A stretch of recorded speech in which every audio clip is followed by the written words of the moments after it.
और हमारा आज का टॉपिक है मलेरिया। आज हम जानेंगे मलेरिया क्या होता है, ये किससे फैलता है और इसके क्या साइन सिम्टम्स होते हैं, क्या ट्रीटमेंट होता है। तो malaria is an acute febrile illness. ये क्या है? एक्यूट होता है। फेब्राइल मीन्स फीवर से रिलेटेड, इलनेस बीमारी है। Caused by Plasmodium parasite. और किस वजह से होता है ये? प्लाज्मोडियम पैरासाइट की वजह से। which are spread to people through the bites of infected female anopheles mosquitoes। तो जो लोगों में किस तरह से फैलता है? जब इन्फेक्टेड फीमेल एनोफिलीज मच्छर जो होता है, मॉस्किटो, वो बाइट करता है लोगों को, तो उसकी वजह से क्या हो जाता है? मलेरिया। तो malaria is an acute febrile illness caused by plasmodium parasite which are spread to people through the bite of infected female anopheles mosquitoes। Next है malaria is typically found in tropical and subtropical climates where the parasite can live। तो ये tropical और सब tropical climate में अधिकतर होता है क्योंकि यहाँ पर पैरासाइट जीवित रहता है। The 5 plasmodium species known to cause malaria. 5 ऐसी प्लाज्मोडियम पैरासाइट की स्पेसीज हैं जो कि ह्यूमन में मलेरिया कॉज करती हैं। ये हैं plasmodium falciparum, plasmodium vivax, plasmodium ovale, plasmodium malariae and plasmodium knowlesi. 2 of these species, plasmodium falciparum and plasmodium vivax, pose the greatest threat. और जिनमें से 2 जो स्पीसीज़ हैं, एक तो प्लाज्मोडियम फैल्सीपेरम और एक प्लाज्मोडियम बाइवैक्स, ये ज़्यादा हानिकारक हो सकते हैं या कह सकते हैं ज़्यादा नुकसान पहुंचाते हैं। नेक्स्ट है जो मलेरिया है वो प्रिवेंटेबल एंड क्योरेबल डिजीज़ है। अब मलेरिया किस तरह से होता है, तो उसके लिए हम मॉस्किटो ट्रांसमिशन साइकिल समझते हैं। तो इसमें uninfected mosquito, A mosquito becomes infected by feeding on a person who has malaria. तो जो मच्छर होता है वो इन्फेक्टेड कैसे होता है? जब वो फीड करता है किसी व्यक्ति के ब्लड को जिसके कि उस व्यक्ति के मलेरिया हो, तो उससे वो क्या हो जाता है? इन्फेक्टेड हो जाता है। देन सेकेंड स्टेज आती है ट्रांसमिशन ऑफ पैरासाइट। पैरासाइट का transmission. If this mosquito bite someone the future it can transmit malaria parasite to that person. तो इसने क्या किया, जो दूसरा व्यक्ति था जिसके मलेरिया नहीं था, उसके जब बाइट किया तो वहाँ पर ये पहुँचा दिया। नेक्स्ट फेज है in the liver. Once the parasite enter in the body they travel to liver. जब वो बाइट करता है मच्छर तो बॉडी में पैरासाइट एंटर कर जाते हैं और वो लीवर तक पहुँच जाते हैं। Where some types can lie dormant for as long as years. जिसमें से कुछ तरह के क्या होते हैं? डोरमेंट रहते हैं, मतलब उस वक्त बीमारी नहीं कॉज करते हैं और वो सालों तक बने रहते हैं वहाँ पर। देन नेक्स्ट पेज आती है into the blood stream when the parasite mature. ये ब्लड स्ट्रीम में पहुँच जाते हैं और वहाँ पर पैरासाइट मैच्योर होने लगते हैं। They live the liver and infect red blood cells को इन्फेक्ट कर देते हैं। This is when people typically develop malaria symptoms. और जब वो ब्लड सेल्स को इन्फेक्टेड कर देते हैं तब उस व्यक्ति के अंदर मलेरिया के लक्षण आने लगते हैं।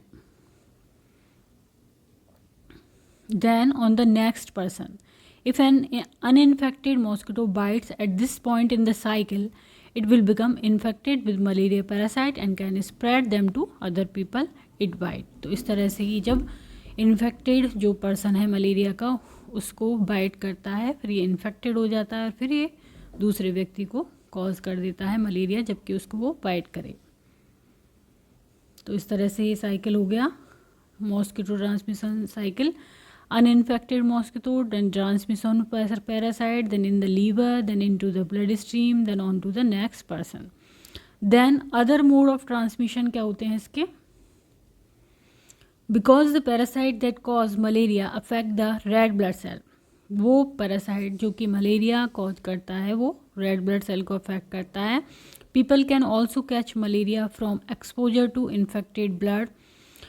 इसके अलावा जो मलेरिया है किससे हो सकता है? यदि वो व्यक्ति एक ऐसा इन्फेक्टेड ब्लड ले रहा है ये कहाँ से कहाँ पर हो सकता है? From mother to unborn child में जा सकता है मलेरिया, थ्रू ब्लड ट्रांसफ्यूजन के द्वारा, क्योंकि जो ब्लड ट्रांसफ्यूज हो रहा है वो इन्फेक्टेड है मलेरिया से, तो उसके द्वारा हो सकता है व्यक्ति को। By sharing needles use to inject drugs, जो नीडल्स हैं वो शेयर कर रहे हैं आपस में पेशेंट में ड्रग्स इंजेक्ट करने के लिए, तो उसके थ्रू भी ये फैल सकता है। तो इस तरह से ये हो गए other mode of transmission from mother to unborn child through blood transfusion by sharing needles use to inject drugs. Then आते हैं clinical manifestation. The classical malaria attack last 6 to 10 hours, जो हम कहते हैं मलेरिया अटैक वो 6 से 10 घंटा चलता है। इट कंसिस्ट ऑफ, इसमें क्या क्या होते हैं? कोल्ड स्टेज होती है सबसे पहले, ए सेंसेशन ऑफ कोल्ड, उसको सर्दी लगती है पेशेंट को, शिवरिंग कांपता है वो। देन हॉट स्टेज आती है, this is the fever, headache, vomiting and seizure in young children, इसमें जो यंग चिल्ड्रन है उनको सीजर भी आ सकते हैं। देन हॉट स्टेज के बाद क्या आता है? स्वेटिंग स्टेज आता है, पेशेंट एक्सपीरियंसेस स्वेट, पसीने आ जाते हैं उसको, return to normal temperature and tiredness, और थकान का अनुभव करता है। तो ये क्लासिकल मलेरिया अटैक है। इसके 3 वो हैं stage, cold stage, hot stage and sweating stage. यदि हम सिम्टम्स की बात करें, साइन सिम्टम्स की, तो the first symptom fever, headache and chills usually appears 10 to 15 days after the infected mosquito bite. जब इन्फेक्टेड मॉस्किटो बाइट करता है उसके 10 से 15 दिन में ये सिम्टम अपीयर होने लगते हैं, जिसमें बुखार आना, सर में दर्द होना और चिल्स, सर्दी लगना। The symptoms of malaria typically develop with in 10 days to 4 weeks following infection, 10 से 4 वीक तक। साइन एंड सिम्टम्स क्या क्या हैं देखें तो, फीवर है, चिल्स है, जनरल फीलिंग ऑफ डिस्कम्फर्ट है, हेडेक है, नोजिया, वॉमिटिंग, डायरिया होना, एब्डोमिनल पेन, मसल और जॉइंट पेन होना, फटिग, थकान होना, rapid breathing, rapid heart rate and cough. Some people who have malaria experiences cycle of malaria attacks, and attack usually start with shivering, जो कि हम पढ़ चुके हैं, chills followed by high fever, then sweating and return to normal temperature. इसको क्या कहते हैं? Malaria attack. देन हम यदि ये ट्रीट नहीं किया जाए तो सीरियस कॉम्प्लिकेशन क्या क्या हो सकती हैं इससे? सेरेब्रल मलेरिया हो सकता है। If parasite filled blood cells block small blood cells to the brain, brain में पहुंचने पे ये क्या कहलाता है? Cerebral malaria. Swelling of brain हो जाती है, ब्रेन डैमेज में आकर, एंड सेरेब्रल मलेरिया में कॉज सीजर्स और कोमा तक ये कॉज कर सकता है। देन दूसरी कॉम्प्लिकेशन क्या होती है इससे? ब्रीदिंग प्रॉब्लम होना, accumulated fluid in the lung, pulmonary oedema हो जाता है, can make it difficult to breathe. Then organ failure भी हो सकते हैं इससे। Malaria can damage the kidney और द लीवर और cause the spleen to rupture, kidney को प्रभावित कर सकता है, लीवर को डैमेज कर सकता है, स्प्लीन को। Any of this condition can be life threatening. Then आता है एनीमिया। एनीमिया मलेरिया में result in not having enough red blood cells for an adequate supply of oxygen to body's tissue, इतनी red blood cells नहीं होती हैं जो कि supply कर सकें ऑक्सीजन बॉडी टिश्यूज़ को, तो इससे क्या हो जाता है? एनीमिया हो जाता है। लो ब्लड शुगर हो जाता है इसमें। Severe form of malaria can cause low blood sugar, hypoglycaemia, as can quinine, a common medication use to combat malaria. Very low blood sugar can result in coma और death. Then हम पढ़ेंगे type of blood test for malaria, कौन कौन से blood test होते हैं malaria के लिए। तो पहला है thick and thin blood smear, these are the most common and accurate malaria test. इसमें ब्लड स्मीयर बनाया जाता है thick and thin. Then second है रैपिड डायग्नोस्टिक टेस्ट, जिसको कि शॉर्ट में हम RDT भी बोलते हैं और एंटीजन टेस्टिंग भी बोलते हैं। This is the quick option when blood draws and smears are not available. तो यहाँ पर जब स्मीयर्स आर अवेलेबल नहीं है तो जो क्विक ऑप्शन क्या है? Blood draws. तो इसमें करते हैं रैपिड डायग्नोस्टिक टेस्ट। देन आता है molecular test, also known as polymerase chain reaction test, PCR test. It can identify the type of parasite को आइडेंटिफाई कर सकते हैं इसमें, which helps doctor decide which drug to prescribe. इससे doctor को पता चलता है कि कौन सी ड्रग हमें प्रेस्क्राइब करनी चाहिए। Then antibody test. Antibody test में क्या होता है, doctor use this to find out if you have malaria before. आपको पहले तो कोई मलेरिया नहीं था, इससे ये पता लगता है। It looks for antibodies that shows up in the blood after an infection. तो जब भी बनते हैं एंटीबॉडी जब पहले कोई इन्फेक्शन हो चुका होता है। देन टेस्ट है drug resistance test. Drug resistance test में क्या है, some malaria parasite are resistant to drugs but doctor can test blood to see if certain drugs will work. Then other blood test भी हो सकते हैं, जैसे कि blood test taken for a blood count and chemistry panel. तो इस तरह से ये आ गए diagnostic test, thick and thin blood smear, rapid diagnostic test, molecular test, antibody test and drug resistance test. Then हम पढ़ेंगे medications. The most common anti malarial drugs हैं chloroquine phosphate, then artemisinin based combination therapies, ACTS बोलते हैं जिसको हम short में।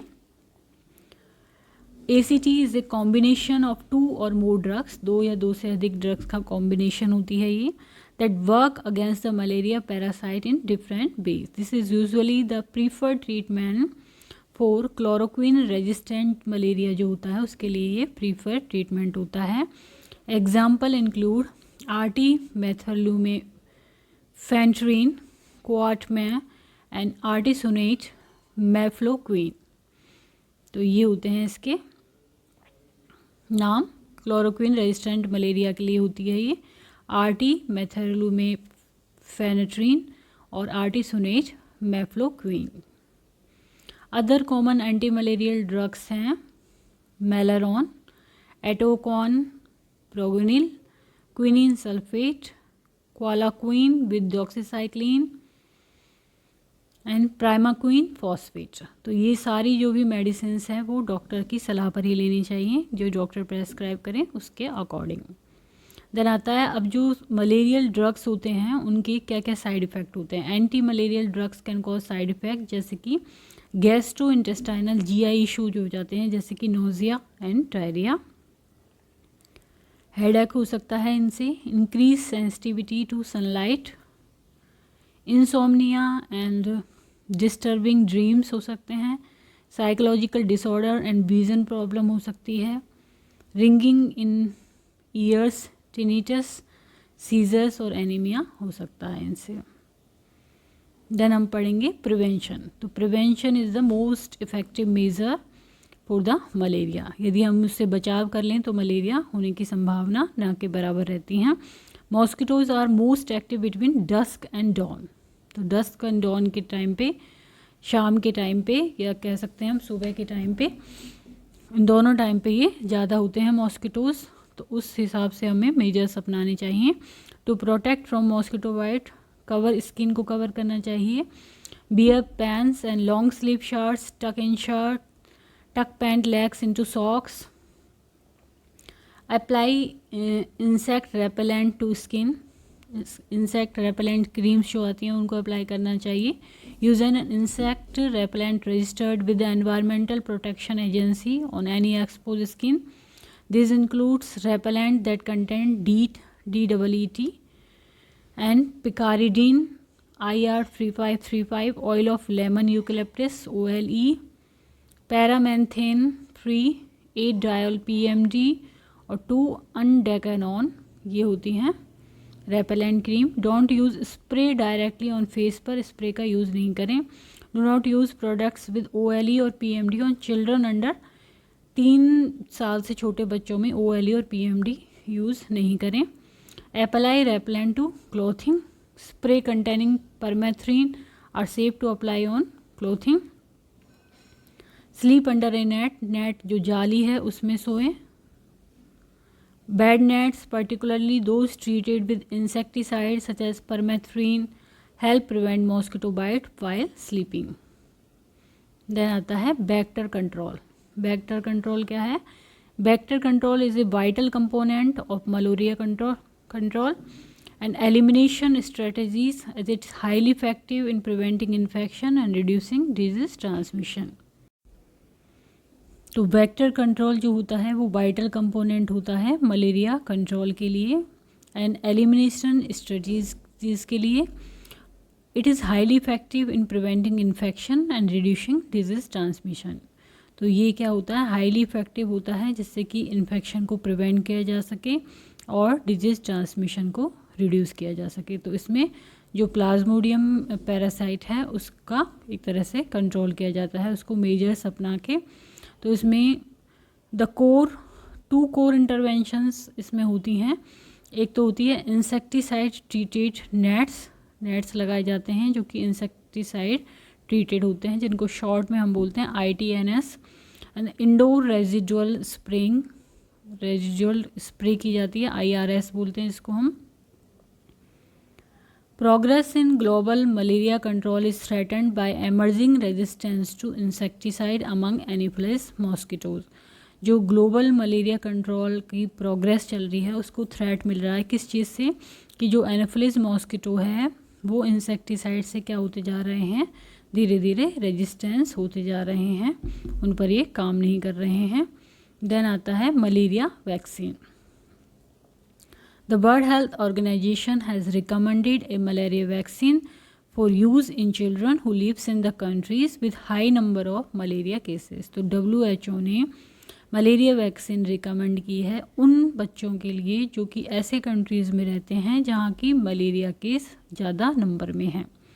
In October 2021, the World Health Organization recommended 2021 में world health organisation ने रिकमेंड किया RTS S/A/S01 RTS as the world's first malaria vaccine. This vaccine works against the Plasmodium falciparum malaria parasite के against में काम करती है. It can lower the rate of severity and life-threatening malaria for children in areas with moderate to high rate of the disease. तो ये जो vaccine है ये क्या करती है, लोअर कर देती है रेट को, सीवियर और लाइफ थ्रेटनिंग मलेरिया को ऐसे एरियाज़ में जहाँ पे कि ये डिजीज़, ये बीमारी बहुत ज़्यादा होती है. Children's as young as 5 months old who has risk of malaria will get the vaccine in 4 separate doses. जो 5 मंथ से छोटे बच्चे हैं उनको ये वैक्सीन 4 सेपरेट डोज में दी जाती है और उन एरियाज में दी जाती है जहाँ पर कि मलेरिया का रिस्क बहुत ज़्यादा होता है. तो आज का हमारा टॉपिक था मलेरिया. यदि वीडियो आपको पसंद आता है तो इसको लाइक करें, चैनल को सब्सक्राइब करें, कमेंट करें एंड शेयर करें. Thank you.